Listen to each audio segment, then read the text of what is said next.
5 picks my model loves for NFL Week 4 Sunday action. We got player props, we got totals, we got picks against the spread. I'm looking to improve on my 2025 NFL season record of 11-9, up 1.93 units, and make sure to stay until the end because my favorite pick is the last segment in this video. Now, welcome to the channel. My name is Peter Apple, and this is the home for all of my NFL picks moving forward. Now, the best way to support, keep all of these picks free. All I ask, not too much.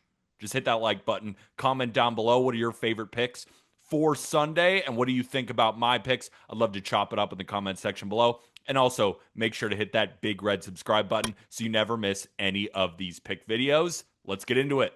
A reminder that you can find all of my picks on BetMGM. Just remember to use code JustGridiron if you're new, because if your first pick loses, you get it all back in bonus bets up to $1,500. Don't just leave this offer on the table. Don't be lazy. If you're new to BetMGM, reminder to use code JustGridiron again, because if your first pick loses, you get it all back in bonus bets up to $1,500. Let's start with a really hard button to press. We're going to fade one of the best players in the NFL, and the line we're fading is a line that this player has been over in 3 straight games. Just hear me out. Christian McCaffrey is averaging a whopping 71 receiving yards per game. In week 1 with Brock Purdy, he caught 73. And in 2 games with Mac Jones, went for 52 yards and then 88 last week. He's been exceptional out of the backfield, but I just have reason to believe that this week he's going to fall below expectations. For one, this is an enormous line. It may not seem like it because McCaffrey has gone over it in every game so far this year, but if we look at his career with Brock Purdy, he's rarely over this line. In 2022, he played 9 games with Purdy, under it in 7 of them. In 2023, 19 games with Purdy, under in 13 of those. In 2024, 4 games with Purdy, going under in 3 of them. This year, he went over in his only game with Brock Purdy. So in 33 games total with Brock, he's been under this line 23 times. It's a 70% hit rate. Now, he's one of the best receiving backs in the league. We know this. But with a line this high, we have a lot of breathing room. The Jaguars rank 11th in receiving yards allowed to running backs this season. They give up 32 yards to Chuba Hubbard and 18 yards to Chase Brown. Nick Chubb is not a pass-catching back, so it's understandable that he didn't have a catch. And Woody Marks did. Again, just not a very easy matchup for the Jags defense. But what we do know is the Jaguars are top 10 in EPA per dropback allowed and success rate allowed on passes targeting the backfield. They've also allowed the 3rd fewest yards after the catch on passes that target the backfield. McCaffrey leads the NFL in receiving yards from the backfield, but 88% of those yards have come after the catch. It's a hard matchup for him, right? Coupled with a long history of going under this line, I took Christian McCaffrey under 46.5 receiving yards at -113 to win 1 unit, and I'm comfortable playing it down to 43.5. And if this one kind of hurts, just know these sportsbook traders, they are paid for lines to go over and under. They want to build an even distribution.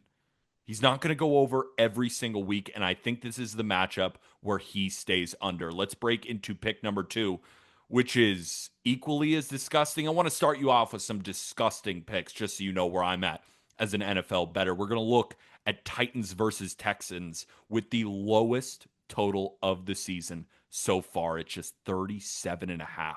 The market has moved significantly here since the look-ahead line last week. Total was 41.5, reopened at 40.5, and has been bet all the way down to 37.5. Now, big-time key injuries are normally a driver of this type of movement. It's just not the case here.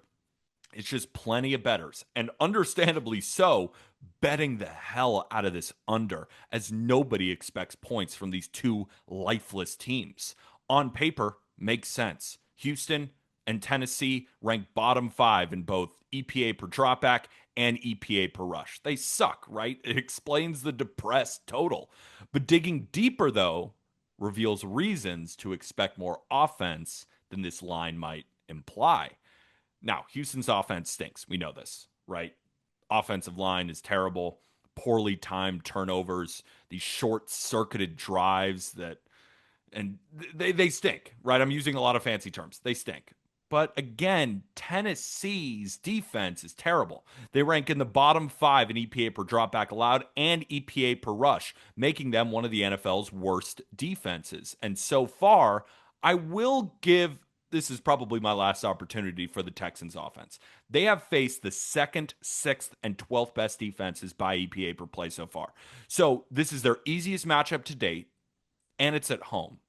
If the Texans don't score here, we can officially throw out the offense. But I think as long as they're not making these self inflicted mistakes, I think they have a clear path into the mid 20s when we're talking about points, maybe even more, right? There's no sugarcoating it, though, on the other side. Titans offense stinks, right? But there's 3 reasons why I think they can approach 20 points. Remember, we're not asking for much with a total at 37.5. Number 1 points to more positive regression. These receivers are not going to drop the football every single time.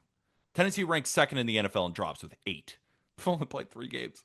It's just drive killing variance that tends to even out. Professional receivers.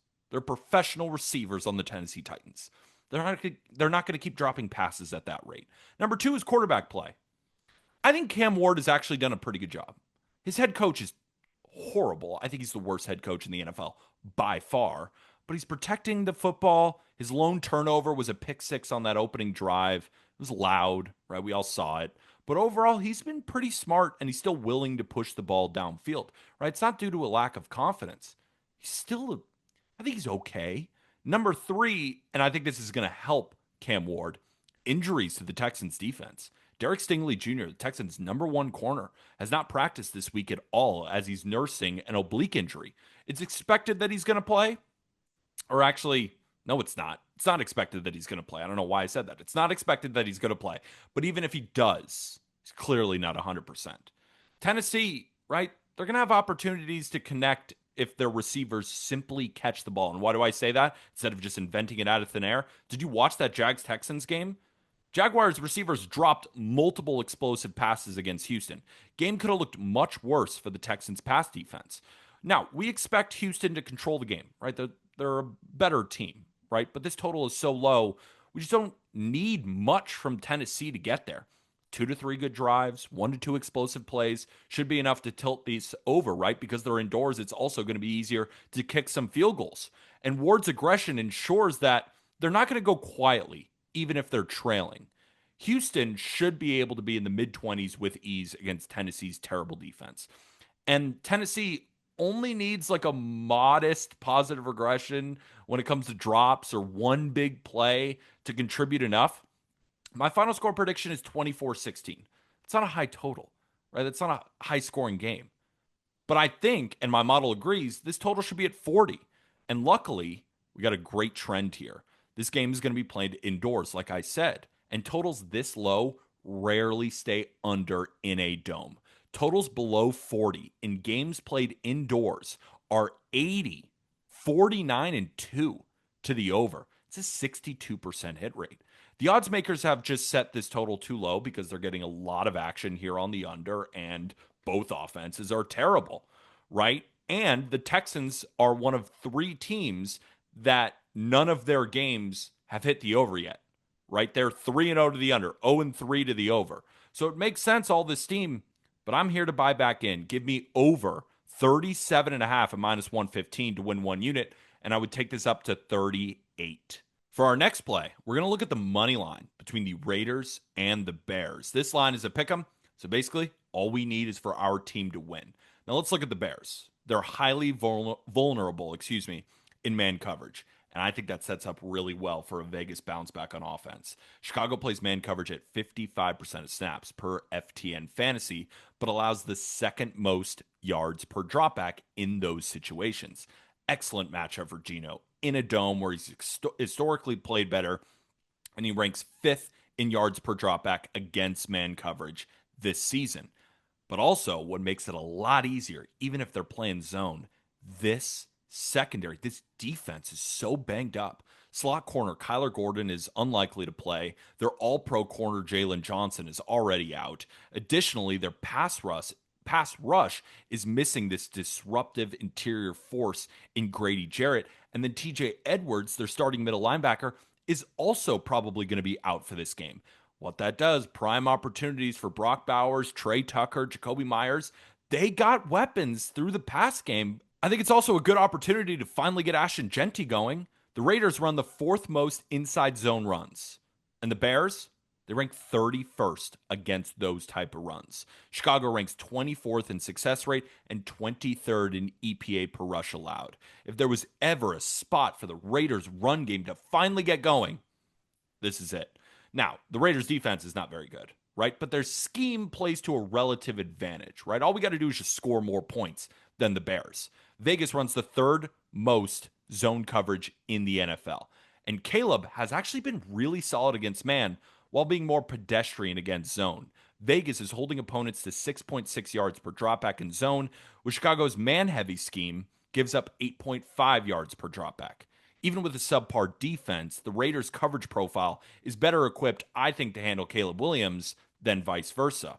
But a matchup, I'm watching close, Max Crosby. Well, we're always watching Max Crosby. But in this matchup, Darnell Wright is out, their right tackle. So he's going up against a backup. Caleb didn't take a sack last week against the Cowboys because they didn't generate any pressure. They probably wish they still had Micah, but that's for another time. This time around, I expect Crosby to make Caleb's life really difficult. I also just like this spot a lot for the Raiders. I love fading the Bears after they put up a great show on offense. They are 5-11 against the spread following a game where their quarterback threw 3 passing touchdowns or more. The Raiders are looking for their first home win as well, so we should get a motivated Raiders unit here, especially off a big time loss against the Commanders last week. Bears coming off a big time win against the Cowboys. My model makes the Raiders a 3-point favorite with the money line closer to minus 160. 55-cent gap represents one of my biggest edges of the week with matchup advantages in coverage, compromised Bears defense, potential for offensive balance if the run game shows any signs of life, which I think it will. Raiders should win this game outright. Give me Raiders money line minus 105 to win one unit. For my next pick, let's look at a matchup between 3-0 teams as the Philadelphia Eagles travel to Tampa to take on the Buccaneers. Now, we remember last week, Eagles are coming off a miracle win. Apologies to anyone out there who had Rams plus 3.5. I didn't, but I saw it over the timeline. That was one of the worst beats I have ever seen. And the Buccaneers should have covered against the Jets, but the Jets had a miracle cover on a block kick. And now the Buccaneers are kind of getting sold in the market a little bit, because they haven't won any of their games this year so far convincingly. But I still think that this spot favors Tampa.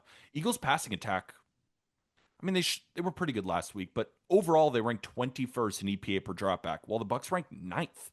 Tampa's defense also holds a slight edge in that department, ranking 12th in EPA per dropback allowed, compared to Philly at 13th. I think that gap in efficiency through the air suggests that Tampa is going to be better positioned to move the ball consistently and is better equipped to slow down Jalen Hurts than Philly is to slow down Baker Mayfield. But I think the most glaring mismatch here is on the ground. Philadelphia has Saquon. He's awesome. But he's going up against a top 10 run defense in Tampa. Meanwhile, Tampa has Bucky Irving. And the Eagles' run defense stinks. 28th in EPA per rush allowed. And dead last in success rate. Sustained rushing efficiency is a key factor here to control the game script, and Tampa holds the advantage here. And Tampa also always plays great against the Eagles. They got a blueprint for defending Jalen Hurts. In their matchup last year, Jalen Hurts posted a negative 0.306 EPA per dropback. That's horrible. Struggling badly against Todd Bowles' blitz packages. With Tampa's aggressive defensive identity intact, they have the personnel and the scheme to just continue to make Hurts uncomfortable. Now, the Buccaneers, they lost Mike Evans. Not good. And a few offensive lines. So, again, I understand why they're not rated as highly in the market. I disagree, though, right? Especially this week. Chris Godwin makes his return. That's huge. So, take up Mike Evans, add in Chris Godwin. And they're getting back Tristan Wirfs, one of the best left tackles in football. The Eagles' secondary is also just still a problem. They have no answers at CB2. Adoree Jackson is out, so they're promoting guys from the practice squad. With Godwin and Egbuka, Baker should be able to rack up explosive plays down the field. Jalen Hurts, he's lost 4 of his 5 games against Tampa in his career. Getting the hook on the key number of 3 at home must play for me, especially because I make the Eagles closer to a -1.5 point favorite. Give me Tampa +3.5 at a cheap -105 to win 1 unit. So here's my final play, and it's my favorite for Sunday action. We're going to look at the total between the Chargers and the Giants as Jackson Dart is going to make his first ever NFL start. Matchup has all the makings of a low scoring, grinded out affair. The headline here is the Chargers stifling pass defense. I mean, what a start to making your first one against this Chargers team. I think it's one of the league's elite units. Through 3 games, they rank second in the NFL in EPA per dropback allowed and first in success rate against the pass. They've combined schematic complexity with deep secondary rotation, forcing opposing quarterbacks in constant, unfavorable situations. This presents just an impossible task for the Giants under a rookie, right? Against this defense, it's disciplined, it's versatile. Hard to imagine New York consistently creating scoring opportunities through the air. They're going to have to lean on the run here. The problem, leaning on the ground game inherently shortens possessions, keeps the clock running, and shrinks total play volume. That's all key drivers of an under. But on the other side, are the Giants going to be able to stop the Chargers? I mean, the Chargers offense ranks 5th in EPA per dropback, but they're also, one thing I have noticed, they are heavily dependent on explosive pass plays. They have 11 already in 3 games. It's so impressive. But that's not sustainable. The strength, I think, can be muted here, as the Giants are actually one of the league's best at limiting explosives through the air despite their overall poor efficiency numbers. They force opponents into these long drives, and the Chargers don't really have a run game to fall back on, especially with Najee Harris sidelined. And Marion Hampton, like, they rank 30th in EPA per rush. The balance just isn't really there.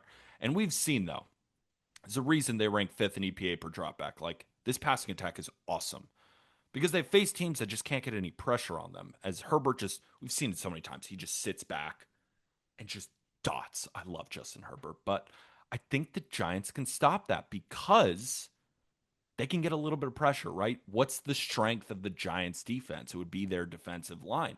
So if they can get pressure on Justin Herbert, I think they can at least calm him, right? I think if you put this all together, game script just sets up as a slog. Giants are going to lean on their run game to protect their rookie quarterback, bleeding a lot of clock in the process. They don't want to give the ball back to Justin Herbert. The Chargers traveling cross country, I just think it's unlikely that they're going to press the tempo or unload the playbook here. Projects more as kind of a survival spot, right? I wouldn't be even surprised if the Giants cover here. And I think they're just happy to escape with a win. 3 division games to start the season. They're not going to unload the playbook. I think it's just dominate time of possession, try and run the football, make a couple big plays, get a lead, drown out clock, right? And if they don't have their normal amount of tons of explosive plays, I don't think the Chargers are going to dominate them. And there's also an insane trend per Evan Abrams of Action Network. In the first 2 months of the regular season, September and October, the under is 16-1 in Giants home games since 2021. 16-1. 22-2 since 2019 and 27-4 since 2017. I'm going to ride that. Both defenses match up well against each other's strengths, and both offenses are positioned to kind of the Chargers aren't. Giants aren't going to score. They probably will. I think it's going to be a low scoring game. Slow, physical, grind it out. Give me under 44.5. I'm risking 1.5 units. I make the total 41.5, so I have a 3-point gap in my model here. So anything really to 43.5 is a definite play for me. But I would prefer the key number of 44 if you want to upgrade it like I did to 1.5 units. So those are my plays. Hopefully everybody enjoyed all the analysis. Hopefully we improve on our 11-9 record to start the season. All we have to remind ourselves is not gambling advice.